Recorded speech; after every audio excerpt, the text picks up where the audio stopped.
আগে যা বলেছি আজ হচ্ছে না, হয়নি। আজ থেকে 5 বছর আগে বলেছিলাম তোদের নাগরিকত্ব কেড়ে নেবে, আজকে ঘটছে।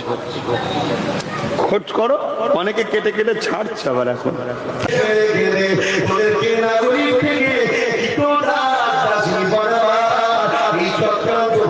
প্রধানমন্ত্রী করতে লেগেছে, ওদেরকে বন্দি করে ক্যাম্পে নিয়ে যাবে, ওই ক্যাম্প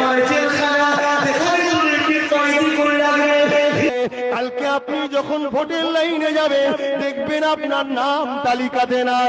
কে আপনি? আমি ফুরফুরাবি। কে আপনি? আমি দেওবন্দি। কে আপনি? আমি অমুক দরবার। কে আপনি?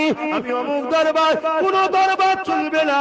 মুসলমান হওয়ার জন্য আপনাকে ক্যাম্পে নিয়ে যাওয়া হবে, ওখানে তিলে তিলে আস্তে আস্তে আপনাকে হত্যা করা হবে। অনেকে কেটে কেটে ছাড়ছে আবার এখন। তাদেরকে আমি ধন্যবাদ জানাই যে তোরা মনে রেখেছিস। খোঁজ করো। আমি 8 বছর আগে বলেছিলাম যে মসজিদ, মাদ্রাসা, কবরস্থান সব চলে যাচ্ছে, দখল হয়ে যাচ্ছে, ঢুকতে পারবি না। আজকে কি হচ্ছে বলো?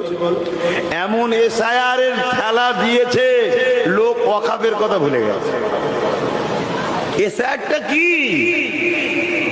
চাকরির আন্দোলনকে রুখে দাও, ওয়াকফের আন্দোলনকে রুখে দাও, ওবিসি